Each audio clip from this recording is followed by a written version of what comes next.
Thor Love and Thunder's cosmic cameos explain. Folks, Thor 4 gave us more Thors and Gorr wars galore, but it's... Thor 4 gave us more Thors and Gorr wars galore and a heaping helping of Love and Thunder. The Thorth outing in this franchise takes the MCU from God-fearing to God-spearing with the introduction of Christian Bale's gruesome Gorr the God Butcher. However, this film didn't just add a metric ton of deities to the MCU, it also revealed some serious deep cuts involving massive statues of Marvel Comics legends. And no, not Morbius, he is THE Marvel legend. Don't get it twisted. Now we're gonna break it all down for you in just a moment, but in order to do so, we have to spoil what happens in Thor Love and Thunder. So if you haven't seen the movie yet and you're worried about spoilers, well, leave now before things get weird. Well, you're right. Okay, let's get into it, shall we? Now, just like in Thor Ragnarok, Taika Waititi is back teasing even more major Marvel characters in statue form, kind of like Alf with Pogs. Love and Thunder's epic third act takes us to a mysterious temple known as the Altar of Eternity. We initially speculated this place could be the Palace of the Time Gods from the comics. That was home to the Pool of Forevers, a portal that let Gorr travel through time by using the blood of gods. And it was, in effect, a hot tub crime machine, which is legally a different joke than I made in a previous video. This location is actually the site of Gorr's master plan to use Thor's stolen Stormbreaker to use the Bifrost so he can open a portal to the omnipotent being known as Eternity, who will in turn grant him one wish. We'll tell you more about him in just a moment. Inside this temple are massive statues of some familiar faces, ones that feel surprising to see even after 20 plus movies. These are beings of immense power on a truly cosmic scale, entities stronger than nearly any god we've met so far in the MCU. But who are they? Why do they matter? And what do they mean for the MCU? Well, allow us to explain. Let's start with the statues on the right-hand side. In the foreground, we can see the Living Tribunal, a character who most recently appeared for a brief moment in Doctor Strange in the Multiverse of Madness. The Living Tribunal first appeared in 1967's Strange Tales 157 and 158. Its purpose is basically to safeguard the multiverse and preserve the cosmic balance. And honestly, seems like he's doing a pretty crappy job considering that we're in full-on Kang watch after the events of Loki. What? Next up, we see the face of what appears to be Uatu the Watcher, or maybe simply just another Watcher. These tall adult babies are basically the UN observers of the Marvel Universe. When they arrive on the scene to, well, watch, you know that some positively cosmic is about to go down. And as we saw firsthand in What If, Uatu tends to break the Watcher's policy of passivity and non-interference at basically every opportunity possible. According to the official handbook of the Marvel Universe, they are effectively omnipotent beings with power levels comparable to gods like Zeus and Odin, which explains why they're in such esteemed company here.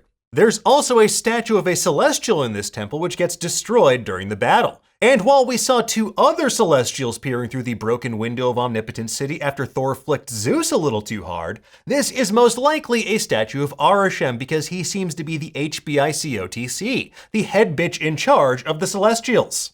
On the left, we see the skeletal form of Mistress Death, who's quite literally the physical embodiment of death in the Marvel Universe, and the goth GF of Thanos' dreams. She's often positioned as the antithesis of eternity, two dueling forces of life and death.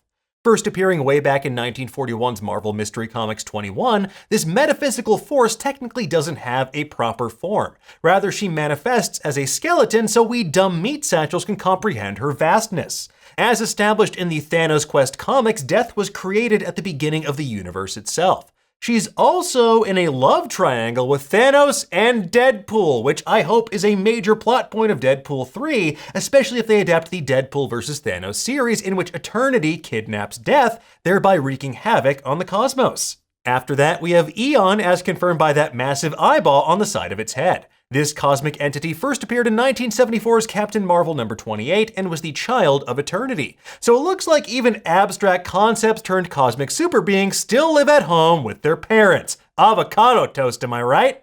Anyway, Eon was charged with protecting sentient life in the universe and ensuring conditions for evolution remained favorable. It was also the keeper of cosmic awareness, an ability that let it know what is happening or could happen across the universe at any given time. Eon could also grant this power to those it designated the protectors of the universe, which it did time and again with the original Captain Marvel and Quasar, to name a few. Eon would also give the protectors of the universe a powerful set of energy manipulating artifacts known as the quantum bands, which many speculated could be connected to the Nord dimension bangles behind Kamala Khan's powers on Ms. Marvel. Now, with all of that said, there's a chance this could also be Eon's son Epic because he has his father's eyes, including the one on the side of his head. After that, we come to what appears to be Infinity, one of the most powerful beings in the Marvel Universe. First appearing in 1991's Quasar number 24, she is the sister of Eternity, and on a power level that nearly surpasses basically everyone else in the universe except for the Living Tribunal. As her name suggests, she represents infinite potential and the space half of the time-space continuum. Alongside her brother Eternity, she stands in opposition to Death and Oblivion to preserve the cosmic balance of life and death. And last but not least, we come to the abstract entity of the hour, the man behind the altar, Eternity, who looks straight out of the comics when we finally do meet him in his serene blue water world.